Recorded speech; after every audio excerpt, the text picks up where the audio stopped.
다시 돌아올 순 없겠지만 인사는 하고 갈게요. 안녕.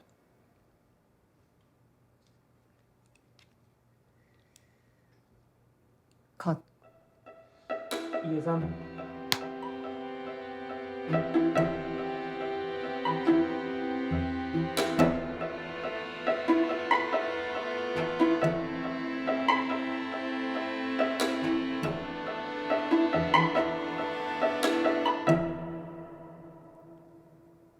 오케이. 오케이입니다.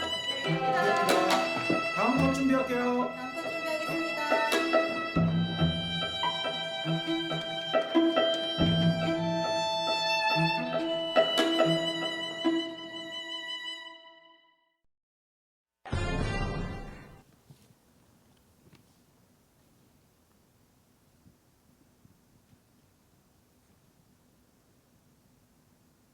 안녕하세요. 제6회 충무로영화제 감독주간 살롱드 시네마 감독이 감독에게 묻다에 대미를 장식할 14번째 시간 승리호를 찾아주신 관객 여러분들 감사합니다. 저는 모더레이터를 맡은 영화감독 김보라입니다. 반갑습니다. 저희 충무로 영화제는 DGK와 중구문화재단의 공동 주최로 서울특별시, 서울시 중구, CJ문화재단, 영화진흥위원회 후원으로 개최됩니다. 감독님과 오늘 조성희 감독님과 VFX 슈퍼바이저님을 모시고 앞으로 1시간 동안 영화에 대한 깊은 이야기 나눠보겠습니다. 승리호 조성희 감독님, 정철민 VFX 슈퍼바이저님 소개드리겠습니다. 네, 안녕하세요. 승리호 연출했던 조성희입니다. 만나서 반갑습니다.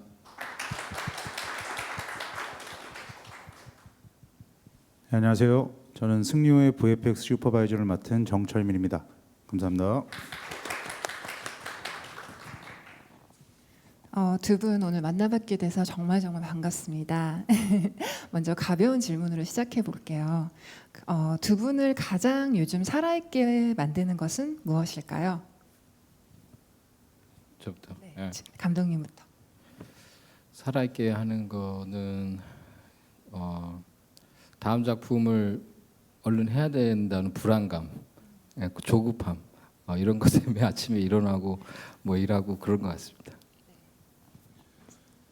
뭐 결국 일하는 거고요. 지금 작품 하고 있는 거 지금 작업을 저는 지금 하고 있어가지고 그 작품이 뭐 어쨌든 안 멈추고 끝나게 만드는 게 일단 원동력이고 작년에 아들이 태어나서 그 아들 먹여 살려야 되니까 그거는 꼭 해야 되겠다 하고 살고 있습니다. 네, 감사합니다. 이제 본격적인 질문을 좀 들어가 볼게요. 두 분 모두에게 하는 질문인데요. 승리호가 나오기 전에 많은 사람들이 한국에서 우주 영화를 과연 할 수 있을까 우려를 많이 했었어요. 그런데 두 분이 그리고 모든 승리호 팀이 너무나 정말 훌륭하게 잘 해내셨고 다시 한번 축하드립니다. 그리고 이제 두 분이 승리호를 만들고 나서 전 세계의 그런 뜨거운 반응이라던가 리뷰 이런 것들 통해서 많은 감정을 경험하셨을 것 같은데요. 한국 최초의 우주 영화를 성공적으로 만드신 후 두 분의 소회, 즉 뭐 인상 깊은 리뷰나 예상치 못했던 반응에 대한 감정, 큰 일을 마치신 후에 두 분의 마음들 좀 그런 변화 모두 나눠주시면 좋을 것 같아요. 먼저 그 정철민 VFX 슈퍼바이저님부터 나눠주시겠어요? 질문이 되게 많네요. 생각이 하나도 안 나. 일단 제일 기분 좋았던 순간은 이제 승리호가 작업을 하고 그 사이에 넷플릭스를 가는 데까지 시간이 좀 길게 걸렸었어요. 그래서 저는 다음 작품을 촬영을 하고 있었고 그래서 뭐 너무 기대 많았던 작품이고 열심히 했던 작품인데 이제 그게 넷플릭스에 공개되고 촬영하고 있는데 감독님이 이제 문자를 하나 보내주셨어요. 그래서 승리호 1위 세계 월드 1위 했던 문자를 좀 보내주신 거 때 제가 엄청 기뻤던 기억이 나고요. 그때 뭐 주변 동료분들도 다들 축하해 주시고 너무 좋아해 주셔가지고 그때가 제일 기분 좋았던 것 같고요. 그래서 어쨌든 정말 무사히 너무 좋은 작품을 감독님하고 잘 해내게 됐던 게 이 영화 제일 좋았던 부분인 것 같아요. 네, 저는 기억에 남는 반응은 어디서 봤다? 인스타그램에서 봤나? 그런데 거기 어떤 아버님이 자기 아들 둘이 너무 영화를 좋아해서 여러 번 틀어주고 그리고 뭐 좀 이렇게 뭐 때를 쓰거나 아니면 조용히 시켜야 될 그 영화를 틀어준다고 그래서 너무 그걸 보고 기분이 좋았습니다. 그리고 그런데 뭐 감독님도 그러신지는 모르겠어요. 그런데 저는 이 영화가 공개되고 뭐 개봉이라든지 아니면 공개되고 나면은 사실 이제 그 영화를 다시 못 보거든요. 그러니까 그리고 이제 빨리 잊으려고 그리고 생각보다 이제 금방 놓아주는 것 같아요. 저는 그래서 지금은 이제 공개된 지 꽤 되고 해서 지금은 그냥 좋았던 추억으로 그리고 이제 아까 이제 처음에 말씀드렸듯이 이제 또 부지런히 다음 영화를 준비하려고 뭐 그런 마음입니다. 두 분 말씀 감사하고요. 저는 덧붙인다면 사실 이제 저도 SF 스펙트럼 영화를 준비를 하고 있는데 사실 선례라는 게 되게 중요하잖아요. 영화계에서는 그래서 처음 우주 영화가 이렇게 성공적으로 잘 맞춰서 그냥 그 뒤를 이제 따라서 SF 영화를 만드는 감독으로서는 두 분께 괜히 되게 감사드리는 마음이었어요. 다시 한번 감사드립니다. 네, 다음 질문은 이제 감독님에게 여쭤볼게요. 아까 말씀하신 그 부분하고도 좀 연관될 수도 있겠는데 승료를 준비하실 때 이게 들어가긴 들어가는 건가? 라는 생각과 함께 야심보다는 공포가 앞섰다라는 인터뷰가 너무너무 공감이 됐어요. 네, 지금 저도 공포에 시달리고 있어서 한국 최초의 우주 SF라는 그런 큰 프로젝트를 하시며 그야말로 공포나 두려움도 많이 느끼셨을 것 같아요. 그 기나긴 여정을 견뎠던 원동력이 무엇인지 궁금하고 또 승리호뿐만 아니라 너무 많은 작품들을 하셨잖아요. 그때마다 그렇게 그 힘든 여정을 견딜 수 있던 힘이 무엇이었을까요? 네, 그런 얘기가 있잖아요. 뭐 인생은 멀리서 보면 희극이고 가까이서 보면 비극이라고 하는데 그냥 뭐 고된 일, 고생스러웠던 일, 뭐 힘든 것 이런 거에 대해서는 조금 다를 수도 있을 것 같아요. 그러니까 예전에 고생스러웠던 되게 좀 힘들었던 것을 생각해 보면 와 그거를 어떻게 다 견뎌왔나 그리고 앞으로의 계획 뭐 그걸 어떻게 하지 뭐 이렇게 좀 너무 멀리 보다 보면은 오히려 좀 해야 될 것을 좀 눌리고 뭐 그래서 이제 겁을 먹고 뭐 오히려 더 힘이 빠지고 이럴 수 있는데 그래서 그냥 저는 오늘 할 일만 좀 하자 열심히 하자 그리고 오늘 중에서도 지금 내 앞에 눈앞에 있는 것만 좀 빨리 수습을 하자 뭐 그런 생각으로 그냥 하루하루를 그냥 버티지 않았나 싶고 저는 실제로 조 감독님이 이제 스케줄표를 주면은 스케줄표를 못 봅니다. 그냥 받으면 바로 이렇게 뒤집어 놓거나 아니면 다른 서류에 이렇게 넣고 항상 오늘 찍은 것만 왜냐하면 스케줄표를 보고 있으면은 너무 걱정들이 막 산처럼 밀려오고 그래서 그냥 늘 오대수처럼 오늘 하루만 대충 수습하자는 마음으로 그냥 하루하루 사는 게 좀 뭐 비결이라고 하면 뭐 그런 거가 아닐까 싶습니다. 지금 저도 맨날 스케줄표를 봐요. 막 언제까지 이거를 완성하고 막 이런 거에 막 되게 불안해하는데 말씀해주신 게 되게 또 도움이 돼요. 정말 하루 잘 살면 또 돌아보면 한 달 잘 살았던 거잖아요. 그래서 네, 저도 마음에 좀 새겨보겠습니다. 다음 질문은 감독님하고 슈퍼바이저님 두 분께 모두 질문하고 싶은데요. 개인적으로 이제 준비하고 있는 SF 영화를 준비하면서 많은 이제 레퍼런스 영화들을 봤어요. 근데 어느 날 이제 보니까 내가 봤던 SF 영화들이 모두 그 백인 남성 감독에 의한 거대 자본에 의한 그런 영화였던 거예요. 그냥 새삼 깨달은 거죠. 너무 당연한 걸 수도 있지만 그런 다음부터는 이제 다양한 인종과 문화권의 작가들의 작품을 읽었어요. SF 작가 뭐 N.K. 제미신이라던가 켄 리우라든가 그런 작가들을 통해서 좀 혼종된 문화권에서의 SF 작품들을 보고 싶다라는 열망이 좀 생겼고 그러면서 두 분이 이 한국 SF 영화, 한국 우주 영화를 만들m에 있어서 기존의 백인 식민주의 관점이 아닌 다양한 관점이 있는 SF 텍스트를 만들기 위해서 되게 고민을 많이 하셨을 것 같아요. 그래서 그 고민에서 첫 한국 우주 영화를 만들며 어떤 식으로 새로운 영토나 서사를 만들지 그런 고민의 과정에 대해서 좀 나눠주실 수 있을까요? 먼저 감독님부터 나눠주시겠어요? 네, 말씀하신 부분이 정말 저희도 고민이 많았습니다.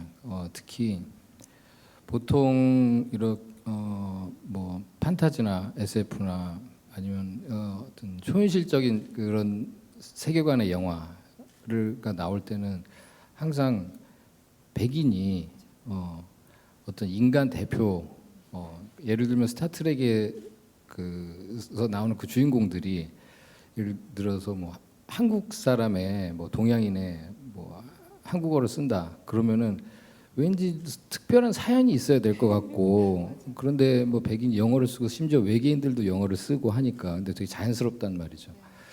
그래서 이 승리호도 이걸 과연 어떻게 받아들일 것인가. 왜냐하면 안 어울릴 수 있겠다. 이 배경과 이 소재와 그리고 한국인 그리고 한국어 이런 것들이 뭐 위화감을 느끼거나 좀 이렇게 어색하게 받아들이시면 어떨까 관객들이 이런 걱정을 되게 많이 했는데 저희는 그것을 그냥 뻔뻔함으로 돌파를 하자. 그래서 그냥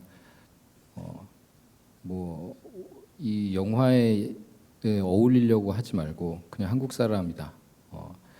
뭐 우주선 안에서 화투도 치고 이런다.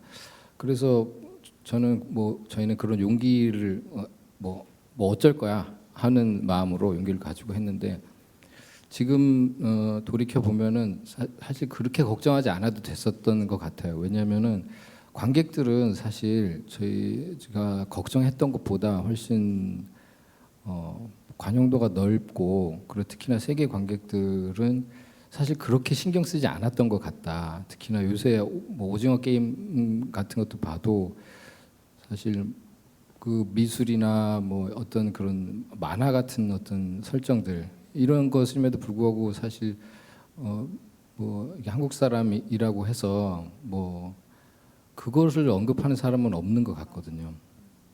그리고 말씀하셨듯이 요새는 또 많이 변하고 있는 중이고 최근에 그 이터널스도 중국계 여자 감독의 그리고 거기 나오는 가장 핵심적인 역할을 하는 주인공도 아시아 여자고 해서 지금 관객들도 그리고 창작자들도 좀 많이 변하고 있다. 뭐 이런 그래서 뭐 앞으로 감독님이 영화 하실 때는 이제 정말 거리낌 없이 그런 좀 상상력을 좀 펼쳐주시기를 바랍니다.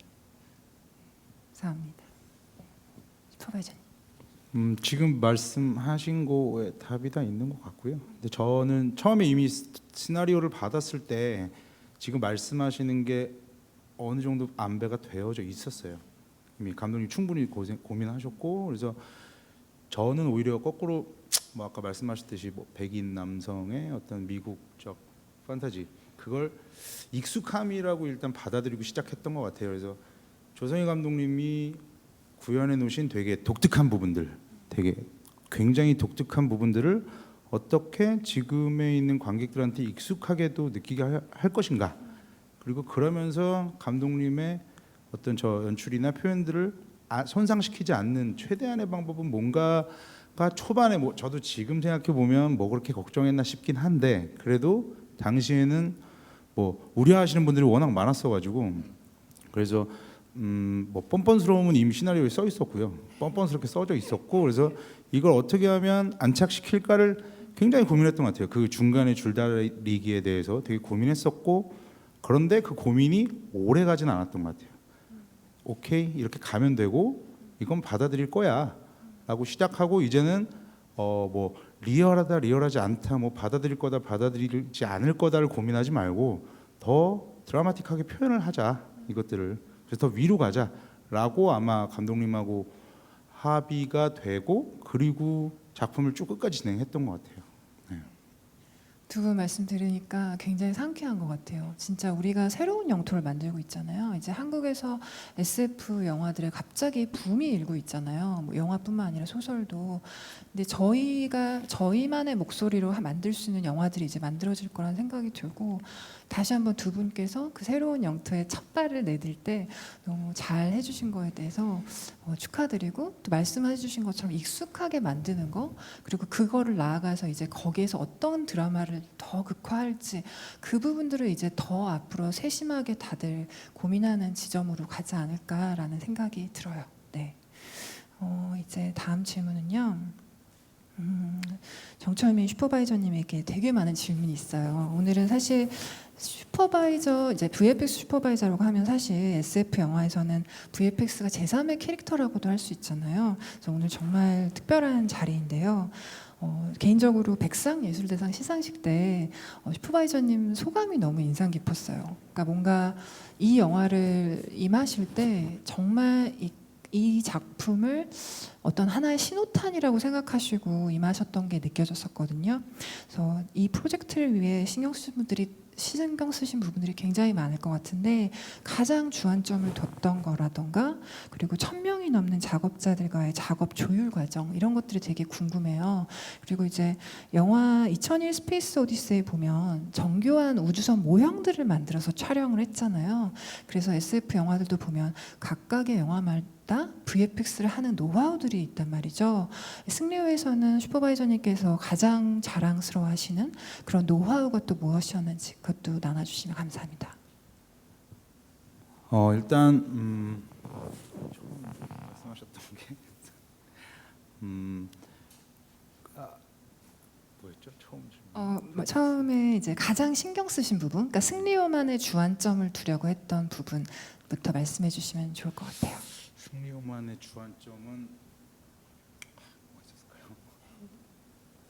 갑자기 적은 제작비로 큰 효과를 낼 수 있는. 일단 뭐 농담처럼 하던 말이 있었어요. 저랑 이제 같이 작업하셨던 정성진 대표랑 이제 같이 얘기할 때, 야 이거 우리 망치면 우리 10년 동안 욕 먹어. 이거 SF 영화가 대한민국에서 나오는 걸 정말 많이 바라는 게 VFX고 뭐 영화인들이고 그런데 저한테 그 기회가 주어졌는데 이걸 조금이라도 망치면 우리는 다 망하는 거야라는 거가 1번이었고요. 일단 야 이거 망하면 안 된다가 1번이었고 그리고는 이제 뭐 신경 쓰셨던 부분이라던가 승리호만의 VFX 자랑은 이런 거다. 제일 신경 썼던 거 뭐 계속 말씀드리지만 저는 감독님 세계관을 어떻게 구축할 것이냐가 제일 신경이 쓰였던 부분이고요. 그다음에 아까 말씀하셨던 노하우 같은 부분은 사실 노하우를 만들어가는 과정이 이 영화의 어떤 의미가 있었던 거고 일단 뭐 계속 말씀하셨듯이 어쨌든 적절한 예산을 가지고 저희가 분배를 해야 됐기 때문에 다른 영화들하고 좀 달랐던 거는 뭐 감독님은 어떻게 생각하실지 모르지만 CG를 좀 더 많이 쓰자라는 개념이 좀 있었어요. 그러니까 저희 입장에서는 일단 CG를 좀 더 많이 써서 왜냐하면 다른 것들도 다 처음 해보는 작업들이기 때문에 비용들이 더 올라가는 코스트가 올라가는 비용들이 있어서 CG를 좀 더 최대한 효과적으로 많이 쓰면서 작업을 하는 거가 이 영화의 노하우가 되지 않았을까라고 생각하고 뭐 지금은 굉장히 자신감이 있으니까 SF 만들면 되네라는 생각이 있으니까 뭐 그게 제일 많이 얻어진 노하우가 아닌가라는 생각이 듭니다. 자신감이 되게 느껴지는 그 인터뷰도 봤어요. 두 분 실장님들께서 칼은 이제 준비가 됐다 이런 말씀도 하셨는데 그 칼을 준비하는 과정에서 1,000명이 넘는 작업자들과 이제 승리호가 8개 VFX 업체가 모여서 했다는 얘기를 들었어요. 근데 말이 쉽지 그게 굉장히 큰 어려움이었을 텐데요. 슈퍼바이저님께서 그 과정에서 어떤 식으로 조율을 하셨을까요? 일단 시작부터 이 영화는 워낙 뭐 이렇게 작업 난이도가 높은 시퀀스들이 되게 많았고 그래서 그리고 사실은 되게 빨리 개봉을 하려고 저희가 얘기를 했었어가지고 업체를 한 7개에서 8개 정도로 분리하고 그분들한테 이제 적절한 배분을 하는 것부터가 일단 일이었고요. 두 번째는 각 회사들마다 퀄리티를 이제 일정하게 유지하는 방식이 초반에는 사실 시행착오가 엄청나게 많았어요. 단적으로는 당장 저희가 우주를 창 밖에다가 구현을 할 때 거기서부터 달까지 거리를 재야 되는 거죠. 이를테면. 근데 뭐 한 번도 그 프로그램 안에서 재본 적이 없으니까 각 회사마다 다른 방식으로 그 캘큘레이션을 해오니까 그러면 그런 것들이 이제 하나씩 뭐 각 회사들마다 조율을 하는 방식들이 있었는데 한 초중반 넘어가면서부터는 제가 택한 방식은 그냥 소통이었어요. 아마 이렇게 잘 작업 안 했을 텐데 승리호 이후에 아마 더 많이 작업할 것 같은데 그냥 공개했습니다. 그러니까 이쪽에서 저 잘 만든 건 저쪽 야 봐봐 이렇게 했어라고 해서 저쪽엔 또 저쪽 노하우로 이쪽에도 전수를 하기도 하고 서로 그래서 굉장히 소통을 많이 하면서 작업했던 기억이 나요. 그래서 심지어는 모델링까지도 서로 주고받으면서 그러니까 이게 가능했던 건 사실 제가 뭐 그때 백상에서 인터뷰 때도 말씀드렸지만 이 승리호라는 SF 최초 SF를 한다는 거에 저희 작업자분들이나 아티스트분들이나 다 약간의 되게 신나했어요. 이건 해야 돼. 이건 해야 되라는 마음이 좀 있으셔가지고 그 업체들이 전부 다 그거 좀 이쪽으로 넘기시고 그래서 한 번은 테크니컬을 한 오류가 굉장히 큰 게 하나 났었는데 그때 그걸 해결하는 업체가 한 군데밖에 없었어요. 그 업체에 다 모여서 같이 세미나하고 그리고 서로 밥 먹고 헤어진 다음에 그거 다 들고 가서 각자에다가 작업하기도 했던 기억이 납니다. 그래서 뭐 큰 영화고 이런 영화들은 제일 중요한 건 소통 아닌가라는 생각이 듭니다. 너무 감동적이네요. 뭔가 작업자들이 자신들의 에고를 부리지 않고 이 과업을 달성하기 위해 서로 그렇게 소통하고 오픈해서 일을 했다는 게 되게 감동적으로 와닿네요.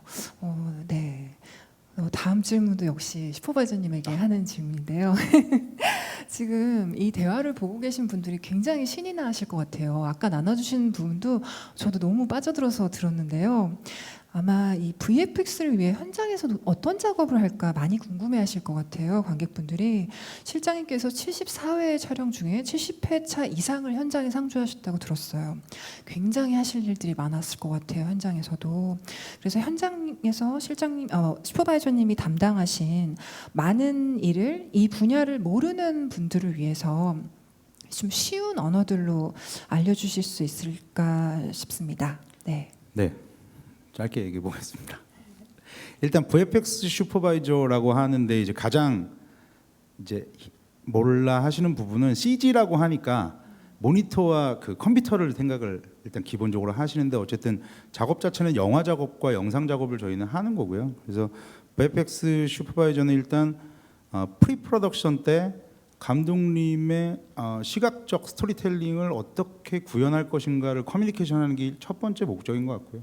그리고 현장에 가면 뭐 쉽게 설명을 드리면 다 그린이고 그 그린 안에서 감독님과 이 작품이 지향하는 시각적인 퀄리티를 만들려면 그 최종 결과물을 저희가 내게 되거든요.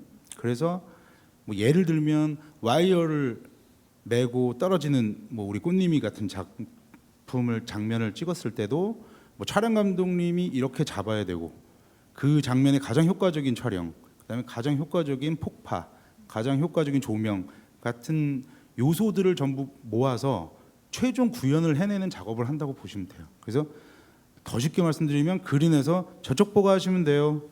이쪽 보고 하시면 되고요. 이쪽 뛰시면 돼요. 라는 부분들을 조율을 해나가는 과정이 사실 CG에서 훨씬 더 중요한 부분이거든요. 그러니까 CG 퀄리티가 높다는 거는 핵심이 아니고요. 그 장면에 크루들이 그 장면을 정말 리얼하게 찍어내야 되는 게 있거든요. 그래서 저희는 뭐 감독님 연출하고 배우 연기가 VFX 70% 넘는다. 나머지는 거들 뿐. 이런 얘기를 하는 거죠. 그래서 거기서 현장에서 그걸 조율하는 역할이라고 보시면 될 것 같아요. 그 인터뷰를 보니까 광지를 굉장히 중요하시게 생각했다고 들었어요. 그 우주에서의 빛. 그래서 우주에서 빛이 굉장히 쨍하게 다가오니까 그 조명 감독님이나 촬영 감독님께서 좀 낯선 그 조명값이라고 생각을 하셔서 조금 낯설어하셨다는 인터뷰를 봤었는데, 그럴 때는 어떤 식으로 이제 설득이나 설명을 하시나요? 어떤 식으로 이제 뭐 그 값을 미리 제시하고 뭐 하시는지, 어떻게 소통을 하시는지 좀 궁금해요. 뭐 일단 그건 초반에 이제 저희 테스트 촬영할 때 있었던 일이고요. 뭐 제가 봐도 일단은 촬영 감독님들이나 조명 감독님들이 기본적으로 생각하시는 룩이라는 게 있고, 그것들은 다 어느 정도 레퍼런스들에서 온 것들이잖아요. 근데 저희는 처음에 접근을 할 때 일단 다큐멘터리에서부터 접근을 했었어요. 그래서 그 다큐멘터리를 보면 대기가 하나도 없기 때문에 하드한 라이트가 이제 주 키라이트가 된다라는 게 기본 설정이었고요. 그래서 뭐 그거를 테스트 촬영 과정에서 맨 마지막 하드한 라이트까지 저희가 조율을 했던 거고요. 그 다음에는 그 결과물을 가지고 저희가 테스트를 해본 결과 큰 문제가 없거나 아니면 이것이 정답이다라는 걸 이제 처음에 설득을 드렸었고, 그때 촬영 감독님이나 조명도 이 영화 뭐 아까도 말씀드렸지만 이 영화는 다 너무 이거 해야 된다라는 영화여서 저를 너무 많이 도와주셨고 다 너무 이해를 해주셔가지고 오케이 최민 슈퍼바이저가 맞다면 맞겠지라는 것도 있었고 보여드린 것도 있었고, 그래서 기존의 어떤 본인 분들이 가지고 계시던 노하우들도 공개하기도 하고 맞춰가시기도 하면서 갔었어요. 그래서 그런 소통의 과정이 되게 중요했던 것 같아요. 지금 훈훈합니다. 네. 그러면 이제 두 분 모두에게 질문인데요. 두 분의 작업 과정, 그러니까 슈퍼바이저님하고 감독님의 협업 과정에 대해서도 좀 듣고 싶은데요. 감독님이 승리호 준비하실 때 VFX 과정을 굉장히 잘 알고 계셔서 제작비도 아꼈다라는 미담이 돌고 있어요. 어떤 준비를 어떻게 신경 쓰셨고 스스로의 좀 자찬을 좀 부탁드릴게요. 네. 네, 제가 VFX를 잘 알지 못합니다. 그리고 뭐 제작비를 아껴 쓸 리는 없을 거예요. 왜냐하면 감독들이 제작비를 아끼는 감독이 있을 리 없고 늘 형편에 안 맞는 요구를 하는 사람들이 감독이기 때문에 아꼈다기보다는 그냥 우리 모두 뭐 제작비가 넉넉한 영화가 어디 있겠습니까만은 저희도 역시나 부족하다고 느꼈기 때문에 좀 겁을 많이 먹었던 것 같아요. 그래서 이게 될까요? 우리 형편에 아니면은 이걸 좀 줄이면은 이걸 더 할 수 있나요? 뭐 이런 것들을 좀 조심스럽게 무조건 해주세요가 아니라 조금 이렇게 합리적으로 생각하려고 노력을 좀 했었던 것 같아요. 뭐 정확히 기억은 안 나지만, 네, 뭐 그리고 또 그런데 이제 우리 VFX 쪽에서는 더 좋은 샷들을 만들기 위해서 욕심을 내주고, 그래서 그런 호흡들이 좀 서로 이렇게 훈훈한 그런 호흡으로 작업했었던 것 같습니다. 슈퍼바이저님에게는 생각하시기에 이런 SF 장르를 할 때 감독이 어떤 준비와 어떤 룩을 보여줬을 때 그게 좀 작업하시기 수월하셨는지, 그리고 어디까지 감독에게 기대하시는지, 그리고 이제 조성희 감독님께서 되게 겸손하게 말씀하셨지만 우리 감독님이 이렇게 해줬을 때 너무 좋았다라든지 두 분의 협업에서의 좋았던 시너지에 대해서 좀 나눠주시겠어요? 일단 아까 말씀하실 때 되게 겸손하신 거고요. 제가 아는 감독님들 중에 제일 VFX에 밝으신 분인데, 말씀하시는 거 이제 VFX 잘 모르신다는 건 그러니까 비주얼이 되게 밝으세요. 그러니까 본인의 생각이 되게 확실하시고, 그리고 머릿속에 되게 입체적으로 고민을 하시는 것들이 있어서 저는 뭐, 그리고 이제 꽤 까다로우시고 이제 그런 것들이 다 종합이 돼서 굉장히 몸은 힘든데 머리는 수월하게 작업했던 기억이 나고요. 그다음에 감독님하고 뭐 협업이나 거기서 저는 제일 기억에 남는 건 이 영화가 프리비주얼을 되게 충실하게 했다는 지점이에요.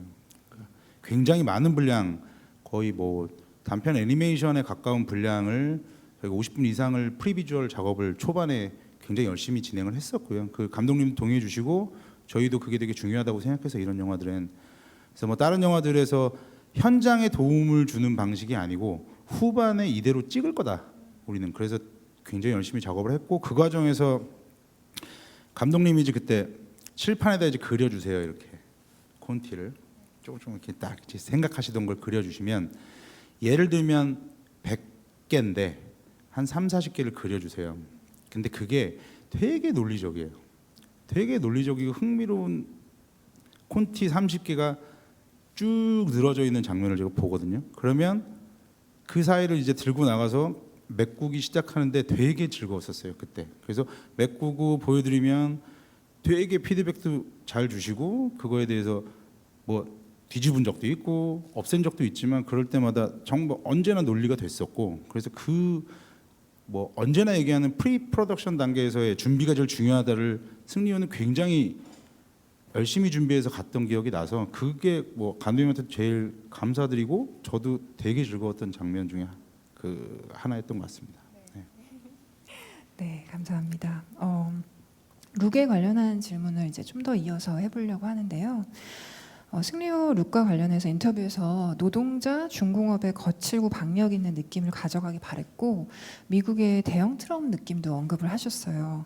그리고 레퍼런스 영화 역시 백투더 퓨처나 스타워즈를 말씀하셨고, 감독님의 전작인 탐정 홍길동은 50년대나 60년대 미국 누아르 영화나 뭐 늑대 소녀는 가위소 같은 미국 영화들을 떠올리게 하는 게 있어요. 그래서 이러한 미국 영화들의 룩이라던가 정서, 사실은 저도 그 할리우드 영화의 어떤 꿈이나 향수 같은 게 계속 자극되거든요. 그걸 아무리 관객들이 업신여긴다 할지라도 저에게 되게 매혹적인 그런 영화들인데요.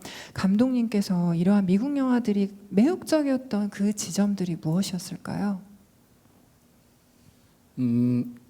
그냥 어렸을 때 보고 자란 영화들이어서 그런 것 같습니다. 어렸을 때 그런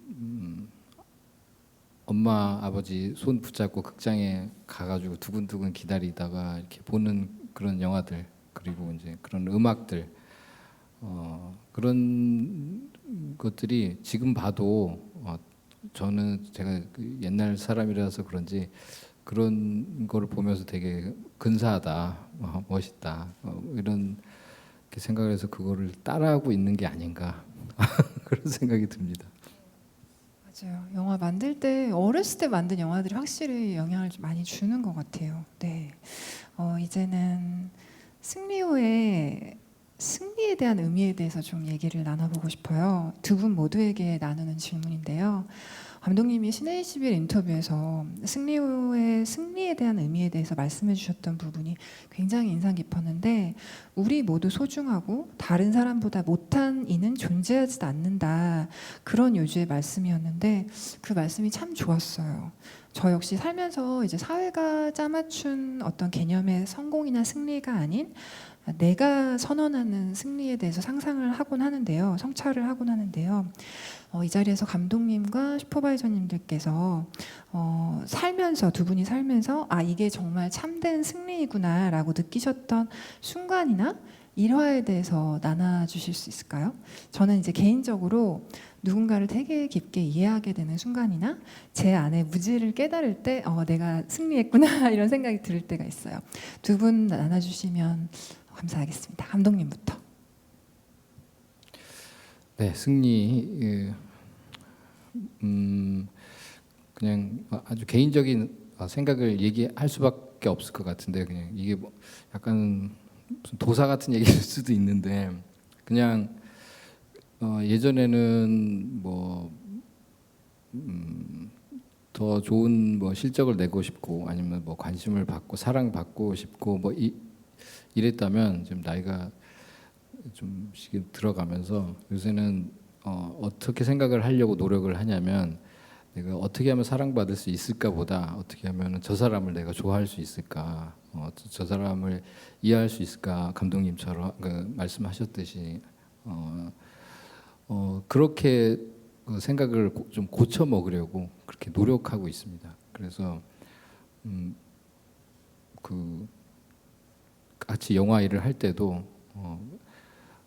들으려고 좀 앞으로는 얘기하기보다는 들으려고 좀 노력을 하려고 그러고 있습니다. 슈퍼바이저님요? 굉장히 어렵네요. 뭐 일단은 승리를 해본 기억이 없는 것 같고요.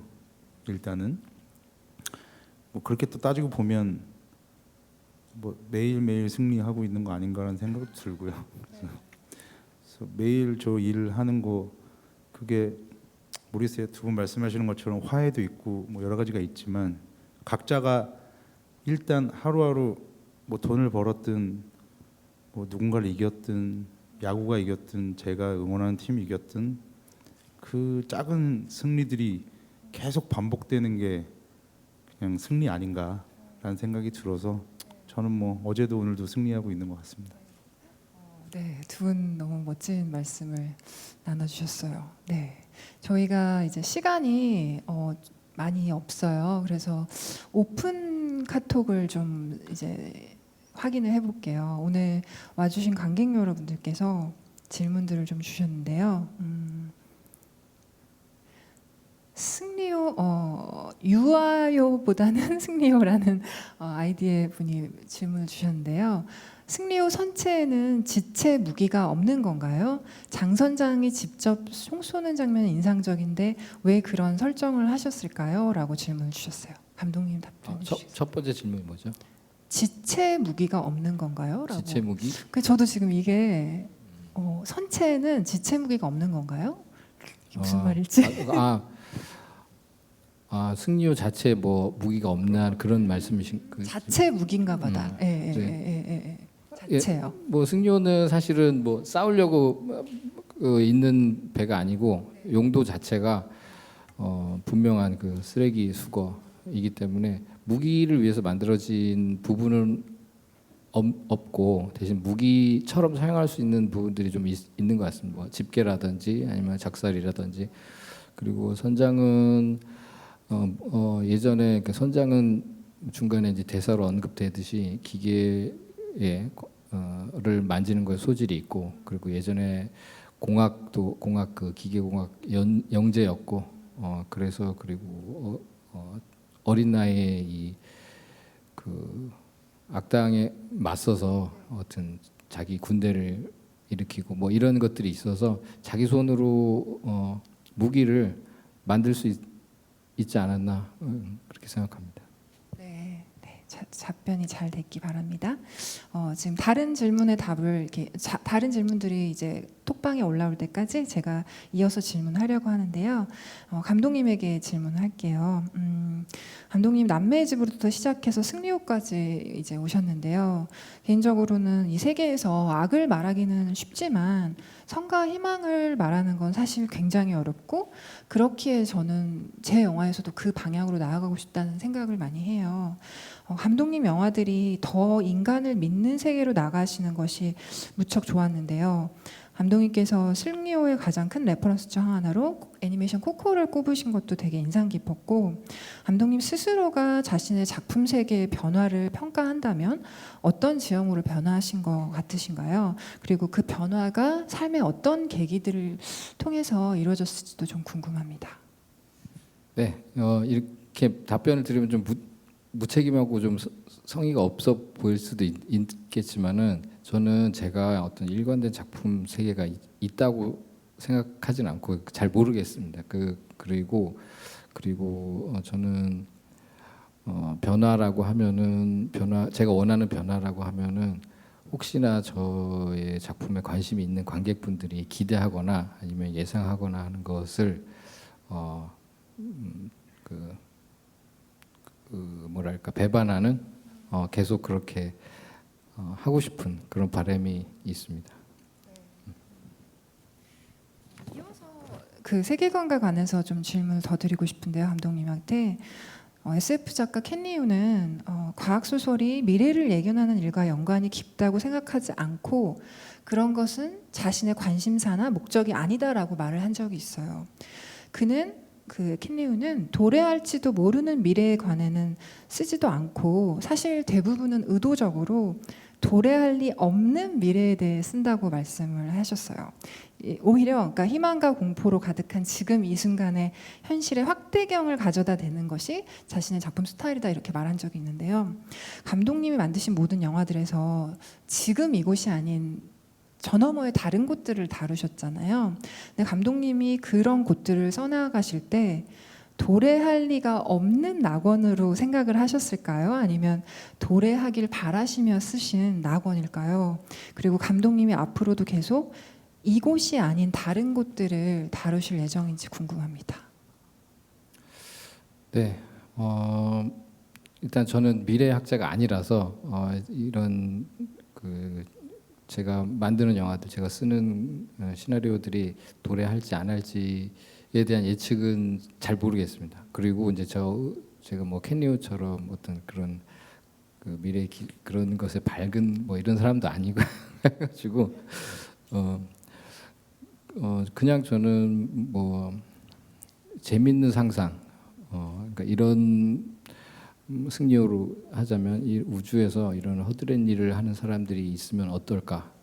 우주는 굉장히 엘리트들만 가는 곳인데 여기서 계급이 나눠지고 여기서 노동자들이 있다면 어떤 모습일까? 이런 상상에서 출발을 하지 않았나 싶고 그리고 또 앞으로도 지금 이곳이 아닌 그곳을 말씀하시고. 네, 이제까지는 제가 지금 어떻게 하다 보니까 제가 지금 살고 있는 21세기 대한민국과는 조금 다른 세상을 영화를 만들었었는데 앞으로는 또 모르죠. 앞으로는 또 어떤 영화를 제가 하게 될지. 그리고 지금 당장 차기작으로 생각하고 있는 영화는 지금 이 시대의 한국을 배경으로 하고 있기 때문에 그거는 또 지금 우리 모습을 다 그리는 영화입니다. 그래서 또 좀 앞으로 그 다음은 또 제가 뭘 할지도 모르겠고 하여튼 계획이 없습니다. 하지만 기대하겠습니다. 오픈 채팅에서 질문이 더 많이 왔는데요. 그래서 하나만 질문을 고른다면 이 질문은 굉장히 많이 받으신 질문일 것 같아요. 하지만 오늘은 또 인터뷰를 못 보신 분들도 있을 테니까 감독님 작품인 늑대소년과 승리호에 순이라는 동명의 이름이 등장하는 것에 특별한 의미가 있을까요? 무슨 사연이 있을까요? 라고 아이디 꽃님이가 요미이라는 분이 질문해 주셨어요. 네, 의미는 없습니다. 그냥 제가 그 등장인물 이름 짓는 것을 굉장히 힘들어하고 그리고 너무 어렵고 그래서 항상 되게 좀 고민에 좀 빠지는데 그래서 그냥 순이라고 하면은 정말 무생무치의 이름, 뭐 특별한 다른 해석의 여지가 없는 그냥 이름이라서 또 이번에도 그냥 그 이름을 썼습니다. 죄송합니다. 그냥 너무 생각 없이 해서. 아니 근데 사실 순이는 이제는 2021년 지금은 사실 무생무치가 아닌 것 같아요.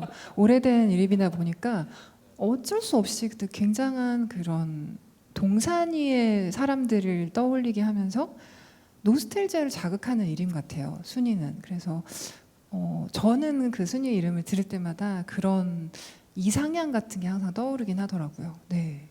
그렇죠. 뭐 예를 들어서 지영, 민정 하면은 어떤 좀 뭔가 너무 특정되는 것 같고 느낌이 너무 구체적인 것 같고 그런데 순이 하면은 좀 다른 세상 이름 같기도 하고 그런 느낌 때문에 그렇게 짓는 것 같기도 해요. 지금 말씀 들어보니까. 사실 SF나 판타지 영화에 되게 잘 어울려요. 네, 아마 감독님 마음속으로 또 의도를 몰래 하시지 않으셨을까라는 생각도 했는데요. 이제 거의 마지막 질문을 가야 되는 시간인데요. 마지막으로 이제 두 분 모두에게 앞으로의 영화나 작업의 계획 등에 대해서 좀 듣고 싶은데요. 이제 감독님은 근데 아까 좀 많이 말씀을 해주시긴 했는데 그러면 저는 이제 질문을 약간 바꿔서 승리호에서 감독님께서 가장 좋아하는 장면 혹은 너무 힘들어서 기억에 나는 장면 혹은 가장 마음이 아린 장면 이것들을 좀 들어보고 싶고요. 그리고 슈퍼바이저님께도 이 질문의 답을 좀 들어보고 그 다음에 마지막으로 마무리 얘기를 좀 더 나눌게요. 네, 그럼 두 분 모두 그 승리호에서 가장 좋아하는 장면이라던가 뭐 마음이 아렸던 장면 그런 것들 좀 나눠주시겠어요? 네, 지금 기억에 남는 장면은 우리 그 VFX 슈퍼바이저님도 오셨고 기억을 하실 텐데 그 중간에 그 우주 쓰레기 하치 위성이 지구로 떨어져서 지구가 멸망하는 어떤 꿈 장면이 있는데 그것이 그 관객들이 보기에는 그냥 되게 뭐 익숙한 장면이기도 하고 뭐 특별할 것 없는 장면처럼 느껴지실지 모르겠지만 저희는 너무너무 피말리는 그리고 거의 막 그 작품을 여기서 더 이상 작업을 못하는 그 며칠 전까지도 계속 좀 시간이 많이 걸리는 그런 작업이어서 정말 제일 고생스러웠던 장면이 아닌가 생각합니다. 맞지 않나요? 네, 맞습니다. 슈퍼바이저님은요? 까먹고 있었는데 생각나게 해주시는. 저는 뭐 장면으로 제일 좋았던 건 저는 언제나 그 7신이라고 신 넘버도 기억하는 우주 쓰레기 하치 위성, 그러니까 그들이 사는 과정이 무엇인지를 표현하는 그 첫 번째 등장씬 그 시퀀스를 너무 좋아하고요. 그거는 뭐 이 영화를 하게 된 이유기도 했었고 너무 재밌었고요. 작업하면서 있었고 개인적으로는 왠지 모르겠는데 현장에서 태호가 떠날 때 우리 돈 다 없잖아. 열심히 일해도 돈이 더 없어지잖아. 이런 대사가 있어요. 촬영 중간 넘어서 갖고 그냥 멍하니 있었던 적이 있었는데 배우가 그 대사를 하고 있는 걸 뒤에서 보고 있는데 뭔가 이렇게 굉장한 공감이 되면서 또 감독님 또 꼼꼼하기도 하시지라고 하는 생각이 나서 그게 왠지 모르겠는데 항상 이렇게 머릿속에 이 영화를 하면서 끝까지 작업하면서 그 대사가 계속 남았던 것 같아요. 뭐 그렇습니다. 지금. 네.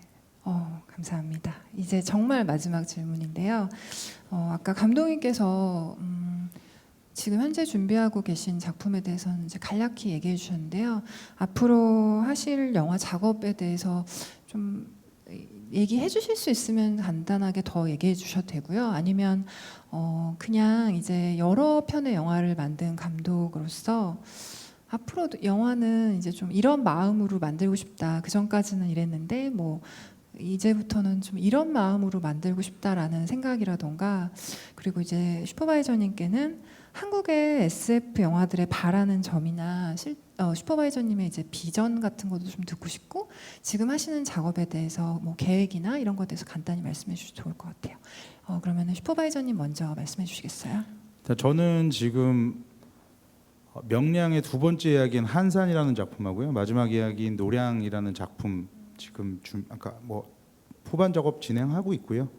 차기작은 뭐 아직 결정은 안 됐는데 아마도 웹툰 기반의 OTT 플랫폼의 작품을 하나 하게 될 것 같고요.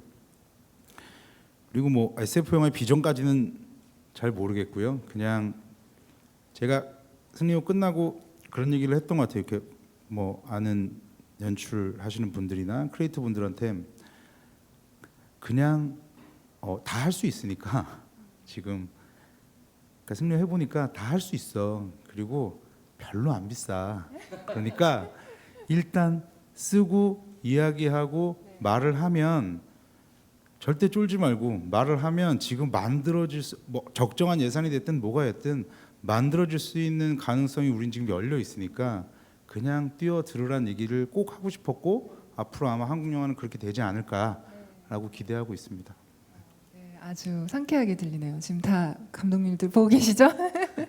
네, 그러면 감독님이 마무리 멘트 해주시겠어요? 네, 저는 제 목표는 앞으로 작품을 하면서 목표는 최대한 여러 편의 영화를 만드는 것, 그리고 최대한 은퇴를 늦게 하는 것이 목표고 그리고 앞으로는 이제 아까 중간에 그런 얘기가 있었는데 좀 더 많은 대화를 나누고 더 많은 이야기를 제가 먼저 듣고 그리고 그래야 좀 더 영화를 하는 작업이 좀 더 재밌고 더 좀 수월하겠다 그런 생각이 좀 앞으로 좀 그런 태도로 좀 연출에 임하려고 합니다. 저희가 생각보다 시간이 지금 한 5분 정도 남아서 네, 마지막으로 이제 톡방에서 하나만 받아볼게요. 네, 이거를 하면 딱 끝날 것 같은데 도팔님께서 질문하셨어요. 김보라 감독님과 조성희 감독님의 영화를 보면 따뜻하다는 느낌이 드는데요. 영화를 통해 전하고 싶은 감정이나 메시지가 있을까요? 감독님께서 답해 주시겠어요? 저도 좀 이 대답이 될지는 모르겠지만은 저도 김보라 감독의 작품을 보고 비슷한 걸 느꼈습니다. 비슷한 마음을 느꼈어요. 그 마지막에 그 얼굴, 그 소녀의 얼굴을 보면서 정말 큰 거대한 사람이다. 쟤는 그리고 되게 강하다. 저는 그 자체로 그냥 희망인 것 같아요. 얘는 강한 아이니까 앞으로 정말 삶의 의욕을 가지고 좀 살아가겠구나 이런 어떤 되게 감동이 있었습니다. 저도 보고 그래서 저도 앞으로 그런 영화를 만들고 싶다. 그런 정말 힘이 넘치고 분명한 메시지를 가진 그런 영화를 만들고 싶다는 생각이 들었습니다. 그런데 제 영화는 제가 이렇게 구체적으로 이렇게 외치고 싶은 그런 게 있었나? 하여튼 그런 생각이 듭니다. 일단 좋은 말씀 정말 감사드리고요.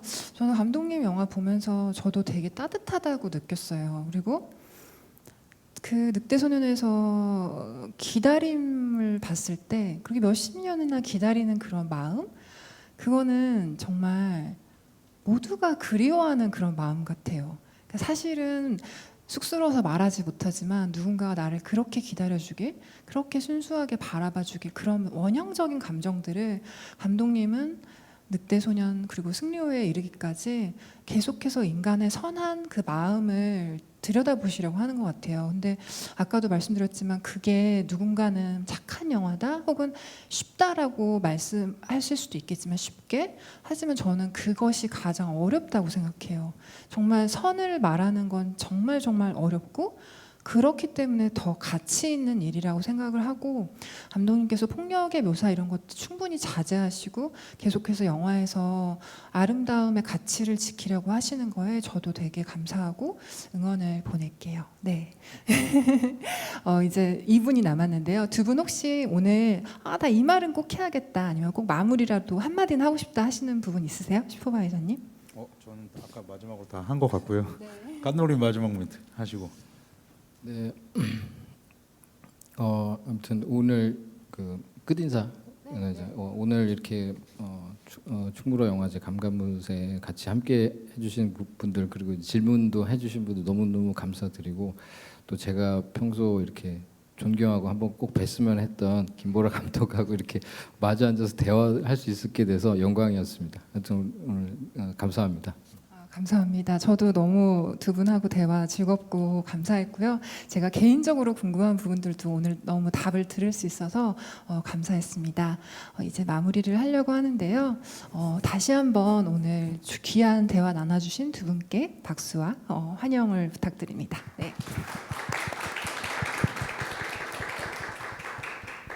네, 이제 강가문 행사가 끝났는데요. 네이버 TV를 통해서 생중계되니까 남은 프로그램도 많은 시청 부탁드릴게요.